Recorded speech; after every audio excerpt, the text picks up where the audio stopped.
प्रसार भारती अभिलेखागार की प्रस्तुति सदाबहार सुनहरे दौर का अनमोल खजाना।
मन के हारे हार है, मन के जीते जीत। और यह सच भी है।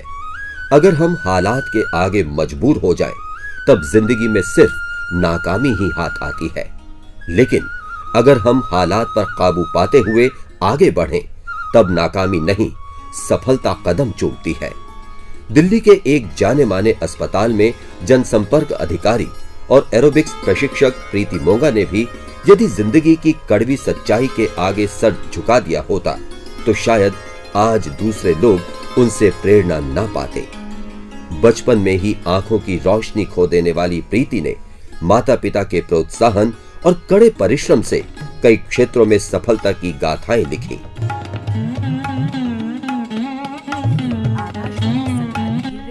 अनन्या के आज के अंक में प्रीति मोंगा की कहानी उन्हीं की जुबानी। आपसे बात कर रहे हैं अमित अरोड़ा। प्रीति जी, सबसे पहले आपसे जानना चाहेंगे कि मौजूदा दौर में आप एक दिल्ली में आंखों का एक बड़ा अस्पताल है, उसमें आप पब्लिक रिलेशन अफसर हैं, तो किस तरह की दिनचर्या है आपकी? मेरी दिनचर्या मैं आपको बताती हूँ कि सुबह मैं उठती हूँ 4:45 बजे, उसके बाद एक्सरसाइज करती हूँ, चाय पीती हूँ, फिर ब्रेकफास्ट बनाती हूँ, अपने घर का काम करती हूँ, पोछा, डस्टिंग और कपड़ों की तैयारी, हस्बैंड के कपड़ों की तैयारी, उनका लंच वगैरह हम पैक करती हूँ। उसके बाद तैयार होके 8 बजे घर से निकलती हूँ। एक ऑटो मैंने फिक्स किया हुआ है, उनके साथ मैं हॉस्पिटल आती हूँ अपने घर से। और हॉस्पिटल आके 8:30 बजे से मेरी ऑफिस की दिनचर्या शुरू हो जाती है। ईमेल चेक करना और देखना कि आज क्या आ रहा है, क्या हो रहा है। फिर पेशेंट्स आते रहते हैं, उनके साथ बातचीत करना। कुछ पेशेंट्स की परेशानी होती है, कुछ पेशेंट्स को ऐसा लगता है कि उनको कुछ समझ में नहीं आ रहा है, उनको समझाना। और इस तरीके से फिर मीडिया रिलेशंस भी मैं देखती हूँ और उसमें मेरा काफ़ी व्यस्त दिन निकल जाता है, क्योंकि मैं लिखती भी हूँ हॉस्पिटल के बारे, बीमारियों के बारे। डॉक्टर्स मुझे क्यूज़ देते हैं, उनसे फिर मैं अपना आर्टिकल्स वगैरह तैयार करती हूँ, मीडिया को भेजती हूँ। और बीच में खूब गपशप भी करती हूँ, हंसती बहुत हूँ। और इस तरह के 5 बजे तक हमारा हॉस्पिटल क्लोज हो जाता है, ऑफिस टाइम। फिर घर जाके वापस मैं घर को ट्यून अप हो जाती हूँ और घर का जो वापस पहुँचने के बाद आधा घंटा मैं रिलैक्स करती हूँ, कोशिश करती हूँ कि रिलैक्स करूँ। मेरी हेल्पर आ जाती हैं, वो मेरे को घर के कामों में थोड़ा बहुत हेल्प करती हैं। अभी रिसेंटली मैंने उनकी हेल्प लेनी शुरू करी है।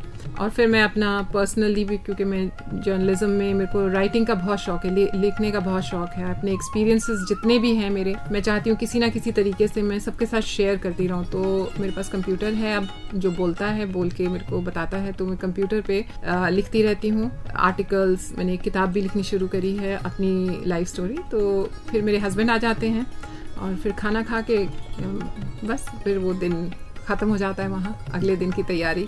जी प्रीति जी, दिन भर में इतनी गतिविधियाँ, इतनी व्यस्त दिनचर्या, यकीन नहीं होता कि आप आंखों से देख नहीं सकती। क्या ये सच है?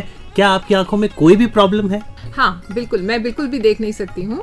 लेकिन आपने ठीक कहा कि मैं आंखों से नहीं देख सकती हूँ। मेरा बेटा छोटा होता ही पहचान गया था कि मम्मी आंखों से नहीं देख सकती, लेकिन शरीर के हर अंग से, हर कोने से देख सकती है। तो इसका मतलब है कि मैं शायद आंखों से अगर देख पाती तो इतना कुछ नहीं देख पाती जो मैं आज देख पाती हूँ। लेकिन आपको लगता है कि कहीं ना कहीं चुनौतियां आपके सामने आती हैं क्योंकि आप आंखों से नहीं देख सकती? हाँ, बिल्कुल बिल्कुल, बहुत कोई नहीं, बहुत चुनौतियाँ आती हैं क्योंकि समाज जो है वो देखने वाले लोगों के लिए बना हुआ है। हर चीज़ जो है वो देखने वाले व्यक्ति को मद्देनज़र रखते हुए बनी हुई है। तो ऑब्वियसली हमारी तरह से, जिस तरह से मैं देखती हूँ उस तरह से चीज़ें बनी नहीं होती हैं। तो हर चैलेंज को मुझे उसके लिए एक रास्ता निकालना पड़ता है, अपने आप को अडेप्ट करना पड़ता है कि इस चीज़ को मैं किस तरह से पूरा करूँ। प्रीति जी, आज भले ही आप पूर्ण रूप से ना देख सकती हूँ आंखों के माध्यम से, लेकिन अगर शुरू से बात करें, जब आप जन्मी थी तब ये स्थिति नहीं थी। क्या हुआ कि एकाएक आपकी आंखों की रोशनी कम हुई और फिर धीरे धीरे चली गई? जी, ऐसा है कि हाँ, शुरू में मेरी आंखें बिल्कुल ठीक थी, लेकिन डॉक्टरी जांच के बाद फिर ऐसा पता लगा, डॉक्टरों ने ये निष्कर्ष पे पहुंचे कि जब मैं 3 महीने से भी छोटी थी मुझे कोई प्रॉब्लम हुई, और वो प्रॉब्लम ये थी कि मेरे को एक स्मॉल पॉक्स का वैक्सीनेशन लगा था और उससे मेरे को बहुत ज़बरदस्त एलर्जी हो गई थी, और वो सारी एलर्जी जो है मेरी आंखों पे ही कॉन्सेंट्रेट रही और उससे मेरी ऑप्टिक नर्व्स दोनों आंखों की डैमेज हो गई थी। तो ऐसे में घर परिवार के सदस्यों का पूरा सहयोग आपको मिला, उनकी प्रतिक्रिया क्या रही? देखिए, घर परिवार, मेरे मम्मी और मेरे फादर जो हैं वही एक मेरे लिए परिवार थे। एक छोटा भाई था उस टाइम 1.5 साल का, जब पता लगा कि ये प्रॉब्लम आ गई है और मैं ब्लाइंड, अभी पार्शली ब्लाइंड हूँ और एकदम टोटल ब्लाइंडनेस मुझे फेस करनी पड़ेगी थोड़े ही दिनों में। मेरे हिसाब से जब मैं बड़ी हो गई हूँ अब मुझे समझ में आता है कि उनके लिए बहुत बड़ा ट्रोमा रहा होगा, लेकिन उन्होंने अपना ट्रोमा या अपना दुख या अपना कोई भी उनके अंदर जो गतिविधियाँ उनके मन में चल रही थी वो मेरे तक नहीं पहुंचने दी।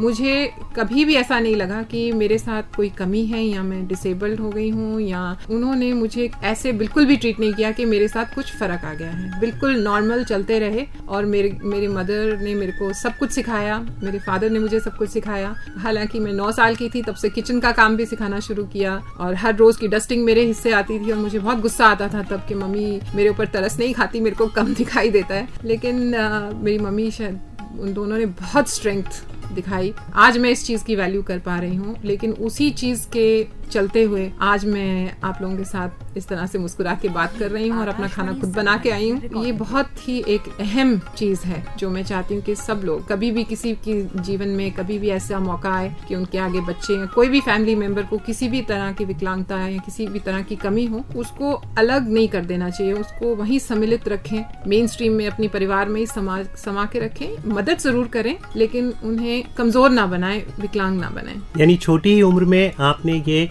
बात मान ली और इसे एक्सेप्ट कर लिया कि भले ही आप आंखों से पूर्ण रूप से नहीं देख पा रही, लेकिन फिर भी आपको निरंतर जिंदगी में आगे बढ़ना है और आपने अपने लिए लक्ष्य भी रखे। बिल्कुल, लक्ष्य तो बहुत ज़रूरी बात होती है, क्योंकि मैं फिर दोबारा से कहूँगी कि मेरे माता पिता ने मुझे इतने अच्छे संस्कार दिए। जो कोई मुझे देता है वो मेरी अपनी चीज़ नहीं है, जो मैं अपने हाथ से कमाऊंगी, अपने हाथ से हासिल करूंगी, वही सब मेरा है। उन्हीं वैल्यूज़ को चलते हुए मैं कभी भी कोई ऐसी चीज़ के साथ समझौता नहीं करती हूँ जिससे मुझे लगता है कि गलत हो रहा है या मैं किसी को दुख पहुंचा रही हूँ या कोई मुझे दुख पहुंचा रहा है। तो मैं चाहती हूँ कि मैं इंडिपेंडेंट रहूँ और मैं लेने वाली से हटके मैं देने वाली बनूँ।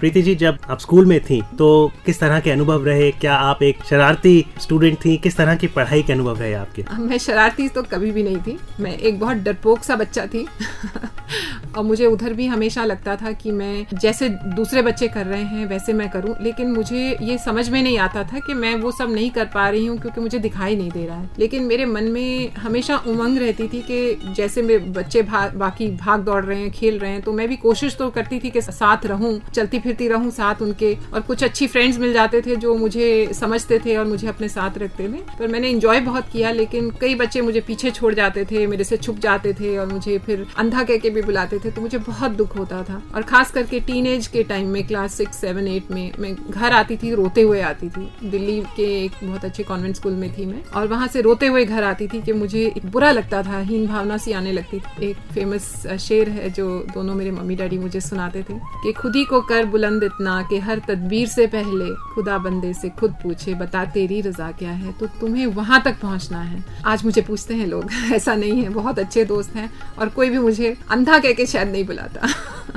जब आप जॉब करने का आपने सोचा तो क्या आपके मन में क्या आया? देखिए, स्कूल से मुझे 8वीं क्लास के बाद कक्षा से मुझे निकाल दिया गया। मैं मेन स्ट्रीम स्कूल में, रेगुलर स्कूल में थी, कॉन्वेंट स्कूल में थी। मुझे निकाल दिया गया ये कह के कि आप ब्लाइंड हैं तो आप ब्लाइंड स्कूल में इनको पढ़ाएं, क्योंकि ये बच्चा ब्लाइंड है और वो उनकी अपनी ही कोई पॉलिटिकल रीजंस होंगे उनके अपने। उसके बाद फिर कोई भी स्कूल ने मुझे दोबारा से एडमिशन नहीं दिया इसी प्रिटेक्स्ट पे कि मैं ब्लाइंड हूँ। लेकिन मेरे पेरेंट्स ने कभी भी मुझे ब्लाइंड स्कूल डालने की उनकी हिम्मत नहीं हुई, क्योंकि वो लड़कियों के लिए दिल्ली में सिर्फ एक ब्लाइंड स्कूल था उस टाइम। स्कूल की भी हालत उन्होंने देख के मुझे भेजने की उनकी बिल्कुल मन नहीं किया। और एक डॉक्टर भी थे जिन्होंने एडवाइस किया था कि इसको ब्लाइंड स्कूल नहीं भेजिएगा, इनकी पर्सनैलिटी बिल्कुल खत्म हो जाएगी वहाँ पे, इसलिए ब्लाइंड स्कूल में नहीं भेजा। फिर मैंने 10वीं क्लास का मैंने ओपन स्कूल जब की सुविधा आई, ओपन स्कूल से मैंने अपनी 10वीं कक्षा का एग्जाम दिया जब मैं 24 साल की थी और मेरी बेटी होने वाली थी। उसके बाद मैंने कभी फॉर्मल एजुकेशन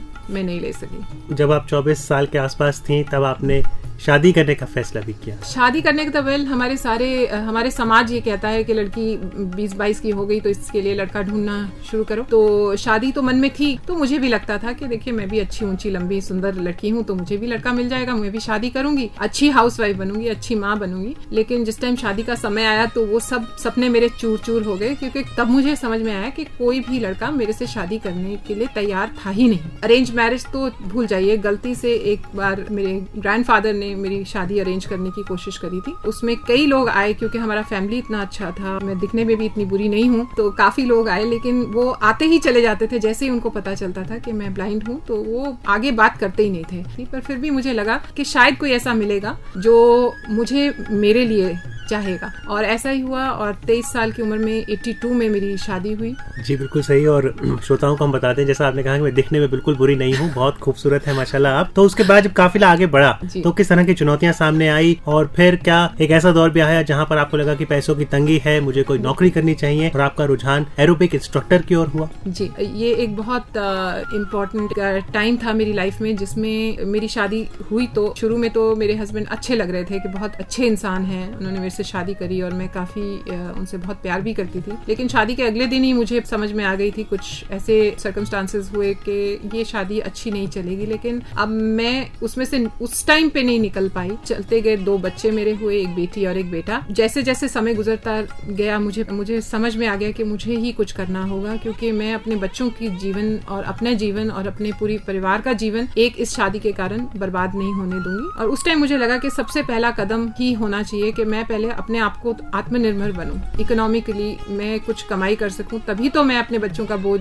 उठा पाऊंगी। और इस चीज को मन में लेते हुए नौकरी, क्योंकि अब मैंने सिर्फ 10वीं करी थी, 10वीं पास को कोई नौकरी देगा नहीं, तब भी नहीं देता था, आज तो बिल्कुल ही नहीं देगा। टीवी में कीप फिट प्रोग्राम चलता था, तब एरोबिक का बहुत चलन चला था। तो मैंने फिर मिसेस मर्चेंट को पकड़ा, यहाँ पे वो दिल्ली में अपना प्रोग्राम चलाती थी, उनको पकड़ा और उनसे जबरदस्ती ट्रेनिंग ली एरोबिक इंस्ट्रक्टर बनने की। क्योंकि वो भी ऐसा नहीं, वो देना नहीं चाहती थी, लेकिन उन्हें मालूम नहीं था कि एक ब्लाइंड लड़की को एरोबिक इंस्ट्रक्टर वो बनाएंगी कैसे। तो मैंने धरना देके उनसे मनवाई अपनी बात कि मैं करूंगी, मैं आपको सिखाऊंगी कि आपने मुझे कैसे सिखाना है। वो मान गई और 6 हफ्ते के अंदर अंदर उन्होंने मेरी ट्रेनिंग कंप्लीट करी। मैंने अपनी क्लासेस खोली, there was no looking back. उसके बाद मैंने कभी मुड़ के नहीं देखा।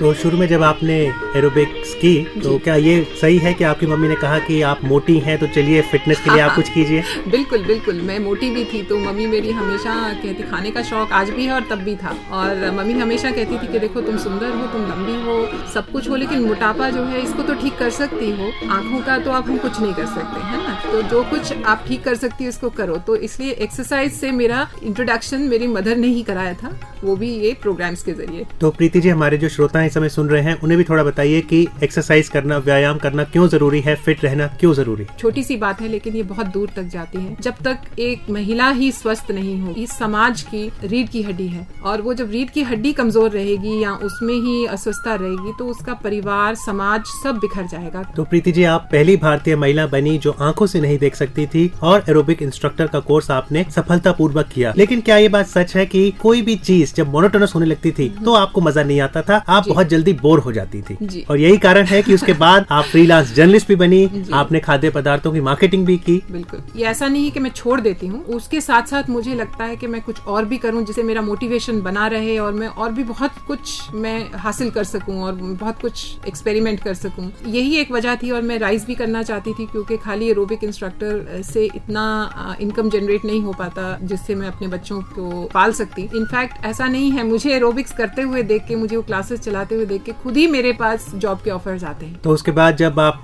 जॉब करने लगी, पैसा भी धीरे धीरे घर आने लगा, तो फिर घर परिवार में माहौल कैसा था? जब मैंने पहली बार कदम एरोबिक्स में रखा, मेरे को खुद पर्सनली अपने अंदर ही एक नई प्रीति नजर आई, जो कि सच में, जिसको मुझे ऐसे लगने लगा कि मैं कुछ भी कर जाऊंगी, अब कोई चीज मुझे रोक नहीं पाएगी। आपने डिसेबिलिटी सेक्टर में भी बहुत काम किया है, सोशल एक्टिविस्ट रही हैं, तो जो डिफरेंटली एबल्ड लोग हैं इस समय अगर वो हमारा कार्यक्रम सुन रहे हैं, उन्हें आप क्या कहना चाहेंगे, किस तरह से वह जीवन के लक्ष्य की ओर अग्रसर हों?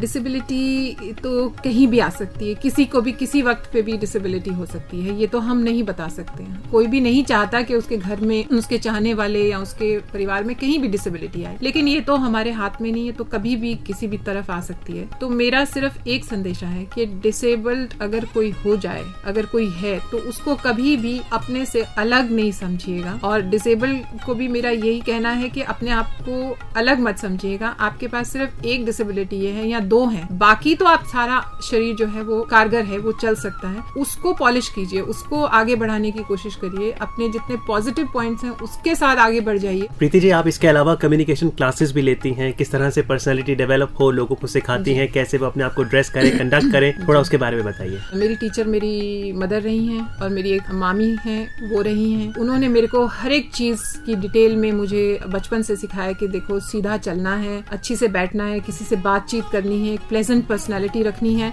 मेरे को इसमें इंटरेस्ट भी बहुत था और मैंने इसका काफी कुछ पढ़ा भी, सीखा भी, और अब मैं देखती हूँ कि इस चीज का बहुत बड़ा महत्व है, क्योंकि अगर आप कामयाब इंसान बनना चाहते हैं, स्किल्स और क्वालिफिकेशंस के साथ साथ आपकी पर्सनालिटी प्लीजिंग होनी चाहिए और आपका जो मैनरिज्म है, ग्रूमिंग जो है वो अच्छी होनी चाहिए, तभी एक पूर्ण तरह से आप कारगर और सक्सेसफुल इंसान बन सकते हैं। क्या लगता है आपको कि जो मौजूदा नारी है कितनी सशक्त हो पाई है? बहुत कम लेडीज हैं आज के दुनिया में, बहुत कम महिलाएं हैं जो सच में सशक्तता को हासिल कर पाए हैं, क्योंकि हमारे अंदर ही हम लोग खुद ही एक डर पालते हैं।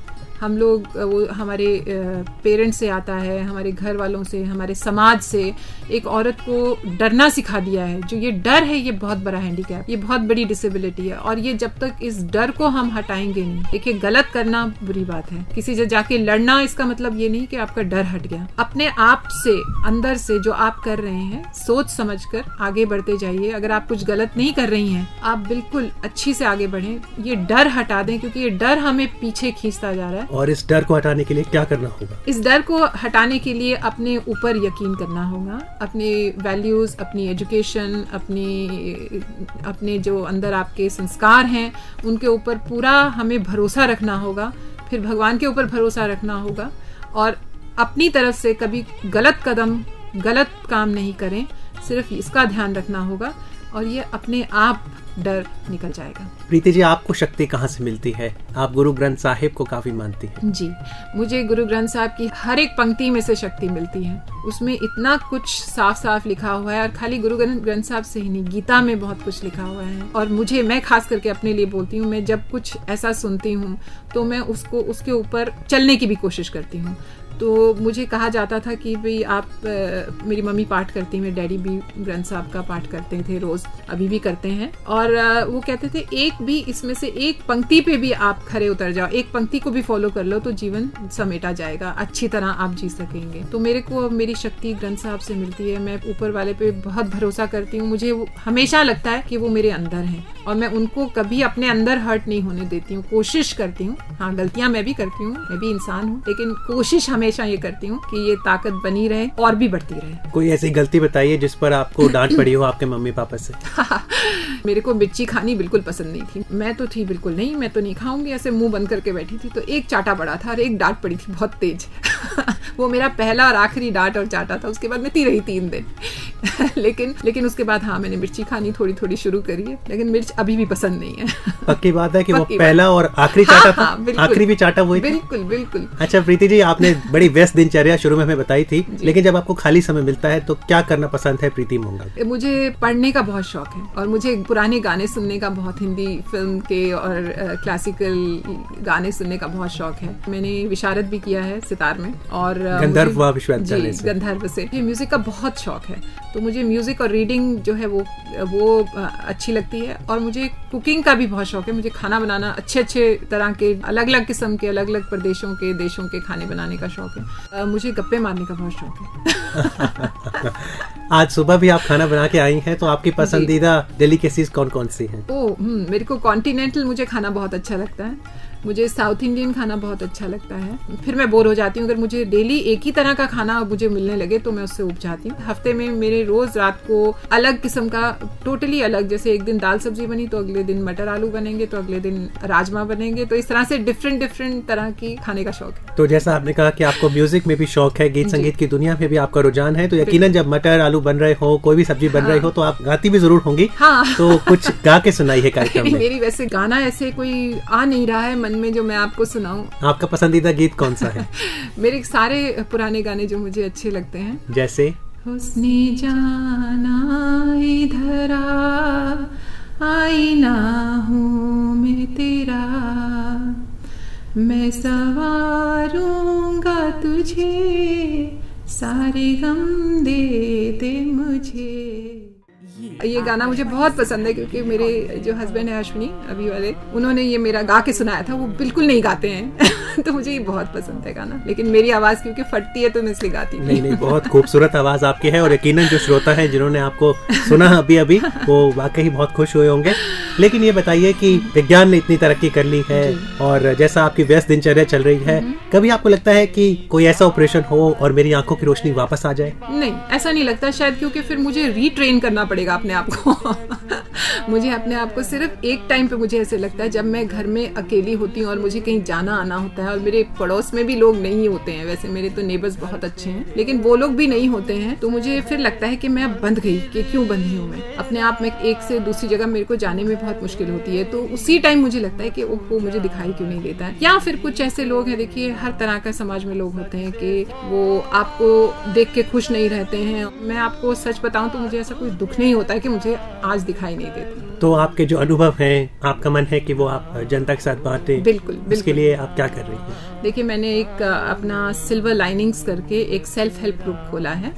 उसकी हम लोग अभी तो मंथली एक मीटिंग करते हैं हम, जिसमें कोई भी आके जो इसको ज्वाइन करना चाहता है उसे सिर्फ मेरे पास आना है, मुझे बताना है और हम उनको इंक्लूड करेंगे। इसमें मैं अपनी कहानी सुना के या कोई एक्सपीरियंस सुना के और लोगों को एक्सरसाइजेस करवा के, इमोशनल काउंसलिंग दे के लोगों को चाहती हूँ कि वो अपनी दुखों से हटके पॉजिटिव थिंकिंग पे और पॉजिटिव लिविंग पे फोकस करें। प्रीति जी, आपने शुरू में कहा कि आप मुस्कुराती भी बहुत हैं, तो अगर इस समय श्रोता जो हमारे कार्यक्रम सुन रहे हैं वो ये बात जरूर मानेंगे कि मौजूदा दौर में लोग टेंशन बहुत लेते हैं, खुशी कहीं ना कहीं कम होती जा रही है, तो क्या हम करें कि हम मुस्कुराएं और खिलखिलाएं और जीवन में खुश रहें? पहली तो बात मैं ये कहूंगी कि सब शीशे के सामने देखिए अपनी शक्ल, एक तो बिना मुस्कुराहट के और मुस्कुराहट के, कौन सी ज्यादा सुंदर लगती है वो वाली शक्ल अपना ले। और दूसरा, क्या आपने कभी सोचा है कि आप लोग देख सकते हो, चल सकते हो, फिर सकते हो? क्या चीज है आपके पास? ये छोटी छोटी बातें आपके पास है। देखिए, मैं देख नहीं सकती, ये बहुत बड़ी बात है, बहुत बड़ी एक मेरे पास एक जो कमजोरी है या मेरे से एक चीज छीनी गई है जो आईसाइट है। 80% हम इंसान जो है आंखों के द्वारा ही सीखता है या आंखों के द्वारा ही इंटरेक्ट करता है। देखिए, इतनी बड़ी कमी होने के बावजूद भी मैं खुश रहती हूँ, मस्त रहती हूँ, तो आप लोगों को तो कोई रीजन होना ही नहीं चाहिए कि आप लोग ना खुश रहो। अगर आपको दिखाई देता है और नहीं दिखाई देता तो मैं सिखा दूंगी कैसे देखना है, चारों ओर से देखना है। हर छोटी बात पे आप भगवान को धन्यवाद दें, तो मैं सोचती हूँ कि कोई दुख आपको छू नहीं पाएगा। दुख तो आते रहेंगे लेकिन आपको आपकी मुस्कुराहट ही ताकत बन जाएगी उन दुखों को झेलने के लिए। जी प्रीति जी, क्योंकि अंग्रेजी में कहा जाता है if you educate a girl child you educate a family, और खास तौर पे जो मान लीजिए देख नहीं सकती हैं या शारीरिक रूप से अक्षम है, उनके लिए किस तरह की स्कूलिंग होनी चाहिए? स्कूलिंग सबके लिए एक समान होनी चाहिए। गर्ल चाइल्ड को सक्षम करना बहुत जरूरी है। दूसरा, अलग स्कूलों में, ब्लाइंड स्कूलों में या स्कूल फॉर जो हैंडीकैप बच्चों का अलग स्कूल रखते हैं, उसमें डालने की बच्चों को कोई जरूरत नहीं है। पेरेंट्स को और उन बच्चों की फैमिलीज को एजुकेट करना, उनको रिसोर्स अपने आप उनको सिखाना ज्यादा जरूरी है, ताकि वो हर पेरेंट अपने बच्चे को स्पेशल एजुकेशन पेरेंट्स दें और मेन स्ट्रीम स्कूल में रखें। प्रीति जी, आपको कई अवार्ड्स से भी सम्मानित किया गया है, तो कैसा लगता है जब कोई पुरस्कार मिलता है? मैं काफी हैरान हो जाती हूँ जब भी कभी अवार्ड्स मिला, मैं लेकिन बहुत खुश भी हो जाती हूँ कि वाह, कोई तो देख रहा है। अच्छा लगता है, जैसे नॉर्मल किसी को भी लगेगा अच्छा लगता है। जो पुरस्कार आपको मिले, तब के प्रधानमंत्री मिस्टर गुजराल द्वारा भी आपको फुल सर्कल एक पुरस्कार मिला। हाँ जी, मेरे को इनर फ्लेम अवार्ड मिला उनके द्वारा। उसके बाद मेरे को rotary service vocational service award मिला दिल्ली रोटरी क्लब से। फिर मुझे red and white silver award मिला सोशल ब्रेवरी के लिए। नीलम कांगा अवार्ड मिला national association for the blind Bombay की ओर से। बहुत इंपॉर्टेंट जो अवार्ड मुझे मिला, जिससे मुझे बहुत खुशी हुई थी, मानव सेवा अवार्ड मिला, राजीव गांधी की याद में जो अवार्ड है, मानव सेवा अवार्ड। प्रीति जी, अपनी जिंदगी में आप एरोबिक इंस्ट्रक्टर भी बन गए, फ्रीलांस जर्नलिज्म भी कर ली, फूड प्रोडक्ट्स की मार्केटिंग भी हो गई, अवार्ड्स भी ले लिए। आगे क्या? आगे अब मेरा मकसद है कि मैं जो भी काम अपना करूं, खास करके इस हॉस्पिटल से मुझे बहुत प्यार है। मरीज जो आते हैं, कहीं ना कहीं मैं होती हूँ, क्योंकि मैं ऐसे बहुत चक्कर लगाए मैंने ऐसे हॉस्पिटल्स में अपने पेरेंट्स के साथ और वैसे, तो उनको किसी तरह से मैं कंफर्ट दे सकूं और उनको आश्वासन दे सकूं कि this is not the end of the world, ये आखिर नहीं है, यहाँ से जीवन नाइस खूबसूरत बना रह सकता है। तो ये मेरा एक सपना है। और जो दूसरा सपना है मेरा कि सिल्वर लाइनिंग्स के थ्रू, जो मेरा सेल्फ हेल्प ग्रुप है, उसके थ्रू मैं सब जितने भी लोगों को मैक्सिमम टू मैक्सिमम में रीच कर सकती हूँ, सिर्फ ये बताने के लिए कि जिंदगी सिर्फ यहाँ खत्म नहीं है। आप लोग अपनी छोटी छोटी प्रॉब्लम्स के बीच में ना फंस के जिंदगी ना गुजारें। ये बहुत खूबसूरत दुनिया है और इसमें अच्छी से जी के देख लें। वो जीने का क्या रास्ता है, मैं वो सबके साथ शेयर करना चाहती हूँ। पहले खुद का सहारा बनी प्रीति मोंगा और फिर वे दूसरों को जीने का मकसद समझाने और प्यार बांटने में जुट गईं।